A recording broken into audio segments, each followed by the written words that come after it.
clima segue sendo discutido em todos os setores do agronegócio. Com temperaturas acima da média e chuvas abaixo do esperado, os cafeicultores estão preocupados com a próxima safra. As temperaturas elevadas e a falta de chuvas ao longo da safra 2024 de café podem impactar de forma negativa a próxima safra do grão no Brasil.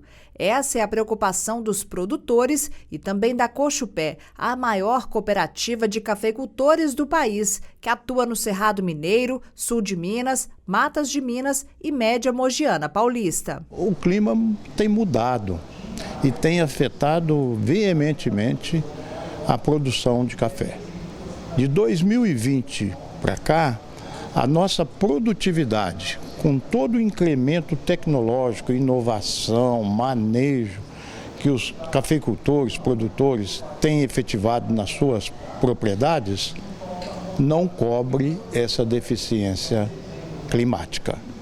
Eu estou me referindo não somente à questão de déficit hídrico, mas principalmente essa mudança de temperatura que nós estamos tendo. Nós estamos passando aí por vários eventos climáticos, né, desde 2014, né, que foi uma das secas mais severas, e a gente observa que isso está sendo cíclico, né? Nós tivemos aí depois de 2019 e depois de 2021 com a geada.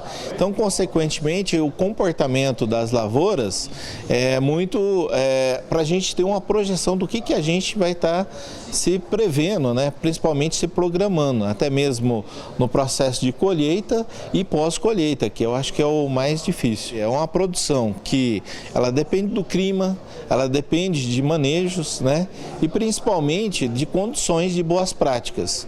Então, hoje que a gente busca mais trazer a questão de sustentabilidade, depende muito do clima. Se o clima ele estiver favorável, nós vamos ter uma produção positiva. Esse ano era para ser uma das maiores safras esperadas.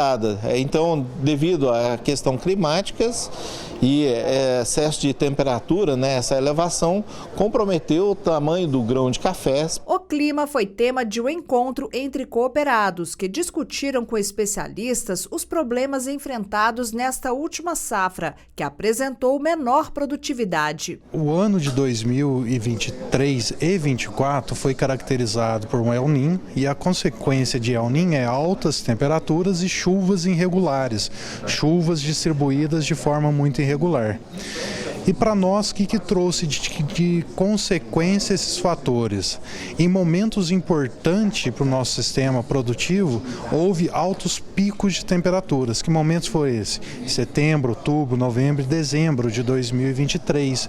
Esse aumento de temperatura, essas temperaturas altas, ela causa um estresse para a planta, no qual faz ela consumir a energia que seria gasta ali para enchimento do grão, para a formação do grão do café. Isso resulta em peneiras que esse ano está mostrando peneiras mais baixas. Por quê?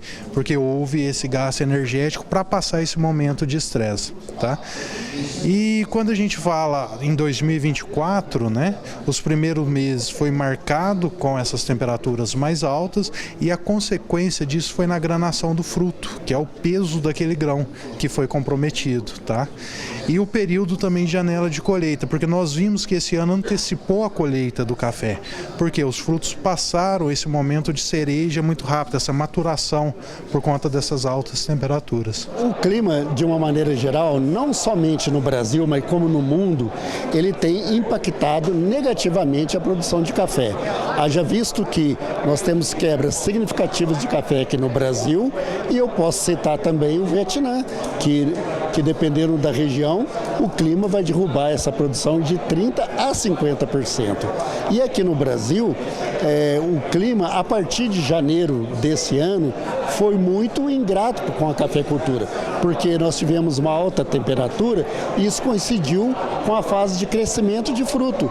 E essa alta temperatura inibiu o crescimento de frutos, e isso refletiu de uma menor peneira. consequentemente, uma menor produção. O Brasil é o maior produtor e exportador de café do mundo e por isso os olhos do mercado internacional se voltam aqui para o país. Debates como este sobre o clima estão sendo cada vez mais recorrentes. Especialistas estão trazendo alerta para os impactos na cafeicultura para a safra seguinte.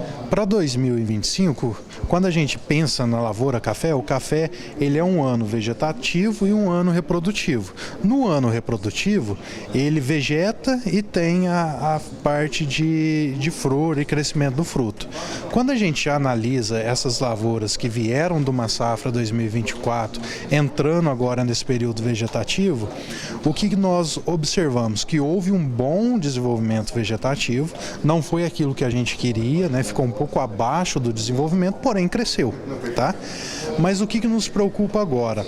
As chuvas pararam mais cedo, ela parou ali em março. O que nos preocupa se essa condição persistir, se essa seca prolongar mais um pouco, como ela começou mais cedo, pode nos prejudicar para a próxima safra de 2025. Para o professor de Fisiologia da Universidade Federal de Lavras, existem manejos que podem minimizar os efeitos do clima nas lavouras. Os desafios climáticos são uma constante na vida do cafeicultor.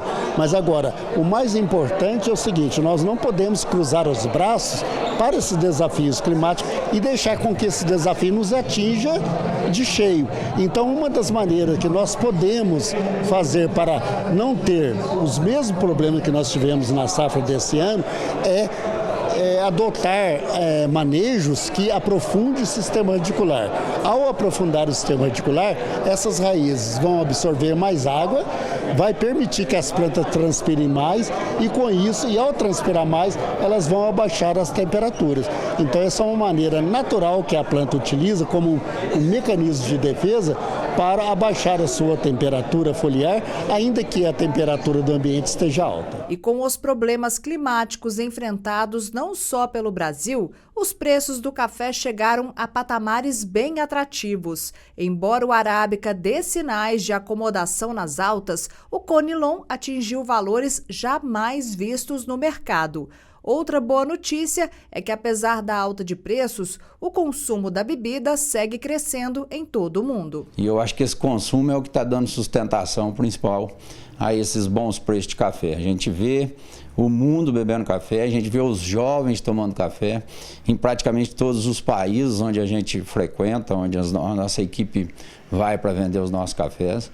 Então, nós estamos assim, eu diria que tem impacto do clima, sim, claro que tem, mas também tem um impacto do consumo e isso é uma boa notícia para nós produtores. Talvez seja a melhor luz que a gente pode enxergar nesse túnel que a gente está percorrendo desses 4, 5 últimos anos de clima bastante adverso.